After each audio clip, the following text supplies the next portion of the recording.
بسم اللہ الرحمن الرحیم۔ شروع اللہ کے نام سے جو رحمان و رحیم ہے۔ طاسیم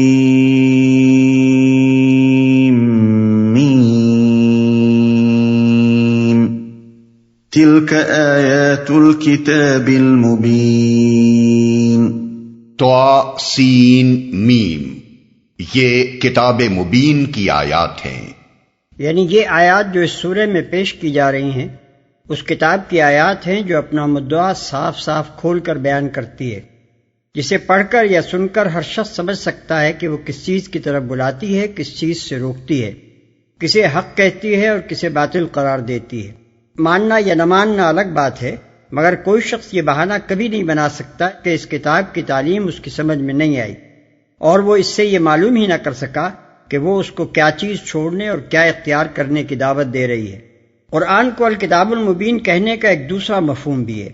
اور وہ یہ کہ اس کا کتاب الہی ہونا ظاہر و باہر ہے۔ اس کی زبان، اس کا بیان، اس کے مضامین، اس کے پیش کردہ حقائق اور اس کے حالات نزول سب کے سب صاف صاف دلالت کر رہے ہیں کہ یہ خداوند عالم ہی کی کتاب ہے۔ اس لحاظ سے ہر فقرہ جو اس کتاب میں آیا ہے ایک نشانی اور ایک معجزہ یعنی آیت ہے۔ کوئی شخص عقل و خرد سے کام لے تو اسے محمد صلی اللہ علیہ وسلم کی نبوت کا یقین کرنے کے لیے کسی اور نشانی کی حاجت نہیں۔ کتاب مبین کی یہی آیات یعنی نشانیاں اسے مطمئن کرنے کے لیے کافی ہیں۔ یہ مختصر تمہیدی فقرہ اپنے دونوں معنوں کے لحاظ سے اس مضمون کے ساتھ پوری مناسبت رکھتا ہے جو آگے اس سورہ میں بیان ہوا ہے۔ کفار مکہ نبی صلی اللہ علیہ وسلم سے معجزہ مانگتے تھے تاکہ اس نشانی کو دیکھ کر انہیں اطمینان ہو کہ واقعی آپ یہ پیغام خدا کی طرف سے لائے ہیں۔ فرمایا گیا کہ اگر حقیقت میں کسی کو ایمان لانے کے لیے نشانی کی طلب ہے تو کتاب مبین کی یہ آیات موجود ہیں۔ اسی طرح کفار نبی صلی اللہ علیہ وسلم پر الزام رکھتے تھے کہ آپ شاعر یا کاہن ہیں۔ فرمایا گیا کہ یہ کتاب کوئی چیستہ اور معمہ تو نہیں ہے، صاف صاف کھول کر اپنی تعلیم پیش کر رہی ہے۔ خود ہی دیکھ لو کہ یہ تعلیم کسی شاعر یا کاہن کی ہو سکتی ہے؟ لعلك باخع نفسك ألا يكونوا مؤمنين إن نشأ ننزل عليهم من السماء آية فظلت أعناقهم لها خاضعين۔ اے محمد، شاید تم اس غم میں اپنی جان کھو دو گے کہ یہ لوگ ایمان نہیں لاتے۔ ہم چاہیں تو آسمان سے ایسی نشانی نازل کر سکتے ہیں کہ ان کی گردنیں اس کے آگے جھک جائیں۔ یہ لوگ ایمان نہیں لاتے۔ نبی صلی اللہ علیہ وسلم کی اس حالت کا ذکر قرآن مجید میں مختلف مقامات پر کیا گیا ہے۔ مثلا سورہ کہف میں فرمایا فَلَعَلَّكَ بَاخِعٌ نَفْسَكَ عَلَىٰ آثَارِهِمْ إِن لَّمْ يُؤْمِنُوا بِهَٰذَا الْحَدِيثِ أَسَفًا، یعنی شاید تم ان کے پیچھے غم کے مارے اپنی جان کھو دینے والے ہو اگر یہ اس تعلیم پر ایمان نہ لائے۔ آیت 6۔ اور سورہ فاطر میں ارشاد ہوا فَلَا تَذْهَبْ نَفْسُكَ عَلَيْهِمْ حَسَرَاتٍ، یعنی ان لوگوں کی حالت پر رنج و افسوس میں تمہاری جان نہ گھلے۔ آیت 8۔ اس سے اندازہ ہوتا ہے کہ اس دور میں اپنی قوم کی گمراہی و ضلالت، اس کے اخلاقی پستی، اس کی ہٹ درمی اور اصلاح کی ہر کوشش کے مقابلے میں اس کی مزاحمت کا رنگ دیکھ دیکھ کر نبی صلی اللہ علیہ وسلم برسوں اپنے شب و روز کس دلگداز و جاں گسل کیفیت میں گزارتے رہے ہیں۔ بخا کے اصل معنی پوری طرح ذبح کر ڈالنے کے ہیں۔ باخع النفس کے لغوی معنی یہ ہوئے کہ تم اپنے آپ کو قتل کیے دے رہے ہو، گردنیں اس کے آگے جھک جائیں۔ یعنی کوئی ایسی نشانی نازل کر دینا جو تمام کفار کو ایمان و طاعت کی روش اختیار کرنے پر مجبور کر دے، اللہ تعالیٰ کے لیے کچھ بھی مشکل نہیں ہے۔ اگر وہ ایسا نہیں کرتا تو اس کی وجہ یہ نہیں ہے کہ یہ کام اس کی قدرت سے باہر ہے، بلکہ اس کی وجہ یہ ہے کہ اس طرح کا جبری ایمان اس کو مطلوب نہیں ہے۔ وہ چاہتا ہے کہ لوگ عقل و خرد سے کام لے کر ان آیات کی مدد سے حق کو پہچانیں جو کتاب الہی میں پیش کی گئیں، جو تمام آفاق میں ہر طرف پھیلی ہوئی ہیں، جو خود ان کی اپنی ہستی میں پائی جاتی ہیں۔ پھر جب ان کا دل گواہی دے کہ واقعی حق وہی ہے جو انبیاء علیہ السلام نے پیش کیا ہے اور اس کے خلاف جو عقیدے اور طریقے رائج ہیں وہ باطل ہیں، تو جان بوجھ کر باطل کو چھوڑیں اور حق کو اختیار کریں۔ یہی اختیاری ایمان اور ترک باطل اور اتباع حق وہ چیز ہے جو اللہ تعالیٰ انسان سے چاہتا ہے۔ اسی لیے اس نے انسان کو ارادے اور اختیار کی آزادی دی ہے۔ اسی بنا پر اس نے انسان کو یہ قدرت عطا کی ہے کہ صحیح اور غلط جس راہ پر بھی وہ جانا چاہے جا سکے۔ اسی وجہ سے اس نے انسان کے اندر خیر اور شر کے دونوں رجحانات رکھ دیے ہیں، فجور اور تقوی کی دونوں راہیں اس کے آگے کھول دی ہیں، شیطان کو بہکانے کی آزادی عطا کی ہے، نبوت اور وحی اور دعوت خیر کا سلسلہ راہ راست دکھانے کے لیے قائم کیا ہے، اور انسان کو انتخاب راہ کے لیے ساری مناسب حال صلاحیتیں دے کر اس امتحان کے مقام پر کھڑا کر دیا ہے کہ وہ کفر و فسق کا راستہ اختیار کرتا ہے یا ایمان و طاعت کا۔ اس امتحان کا سارا مقصد ہی فوت ہو جائے اگر اللہ تعالیٰ کوئی ایسی تدبیر اختیار فرمائے جو انسان کو ایمان اور اطاعت پر مجبور کر دینے والی ہو۔ جبری ایمان ہی مطلوب ہوتا تو نشانیاں نازل کر کے مجبور کرنے کی کیا حاجت تھی؟ اللہ تعالیٰ انسان کو اسی فطرت اور ساخت پر پیدا فرما سکتا تھا جس میں کفر، نافرمانی اور بدی کا کوئی امکان ہی نہ ہوتا، بلکہ فرشتوں کی طرح انسان بھی پیدائشی فرمانبردار ہوتا۔ یہی حقیقت ہے جس کی طرف متعدد مواقع پر قرآن مجید میں اشارہ کیا گیا ہے۔ مثلاً فرمایا وَلَوْ شَاءَ رَبُّكَ لَآمَنَ مَنْ فِي الْأَرْضِ كُلُّهُمْ جَمِيعًا أَفَأَنْتَ تُكْرِهُ النَّاسَ حَتَّى يَكُونُوا مُؤْمِنِينَ،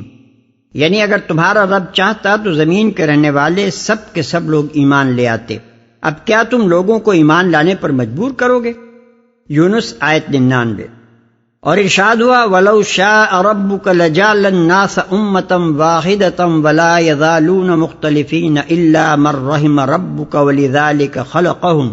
یعنی اگر تیرا رب چاہتا تو تمام انسانوں کو ایک ہی امت بنا سکتا تھا، وہ تو مختلف راہوں پر ہی چلتے رہیں گے اور بے راہ رویوں سے صرف وہی بچیں گے جن پر تیرے رب کی رحمت ہے، اسی لیے تو اس نے ان کو پیدا کیا تھا۔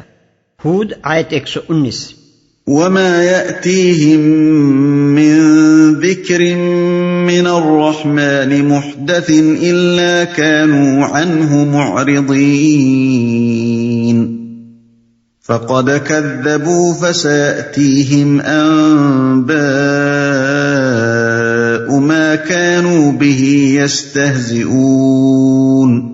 ان لوگوں کے پاس رحمان کی طرف سے جو نئی نصیحت بھی آتی ہے یہ اس سے منہ موڑ لیتے ہیں، اب کہ یہ جھٹلا چکے ہیں ان قریب ان کو اس چیز کی حقیقت مختلف طریقوں سے معلوم ہو جائے گی جس کا یہ مذاق اڑاتے رہے ہیں۔ یعنی جن لوگوں کا حال یہ ہو کہ معقولیت کے ساتھ ان کو سمجھانے اور راہ راست دکھانے کی جو کوشش بھی کی جائے اس کا مقابلہ بے رخی و بے التفاتی سے کریں، ان کا علاج یہ نہیں ہے کہ ان کے دل میں زبردستی ایمان اتارنے کے لیے آسمان سے نشانیاں نازل کی جائیں، بلکہ ایسے لوگ اس بات کے مستحق ہیں کہ جب ایک طرف انہیں سمجھانے کا حق پورا ادا کر دیا جائے اور دوسری طرف وہ بے رخی سے گزر کر قطعی اور کھلی تکذیب پر اور اس سے بھی آگے بڑھ کر حقیقت کا مذاق اڑانے پر اتر آئیں تو ان کا انجام بد انہیں دکھا دیا جائے۔ یہ انجام بد اس شکل میں بھی انہیں دکھایا جا سکتا ہے کہ دنیا میں وہ حق ان کی آنکھوں کے سامنے ان کی ساری مزاحمتوں کے باوجود غالب آ جائے جس کا وہ مذاق اڑاتے تھے۔ اس کی شکل یہ بھی ہو سکتی ہے کہ ان پر ایک عذاب علیم نازل ہو جائے اور وہ تباہ و برباد کر کے رکھ دیے جائیں، اور وہ اس شکل میں بھی ان کے سامنے آ سکتا ہے کہ چند سال اپنی غلط فہمیوں میں مبتلا رہ کر وہ موت کی ناگزیر منزل سے گزریں اور آخر کار ان پر ثابت ہو جائے کہ سراسر باطل تھا جس کی راہ میں انہوں نے اپنا تمام سرمایہ زندگی کھپا دیا، اور حق وہی تھا جسے انبیاء علیہ السلام پیش کرتے تھے اور جسے یہ عمر بھر ٹھٹوں میں اڑاتے رہے۔ اس انجام بد کے سامنے آنے کی چونکہ بہت سی شکلیں ہیں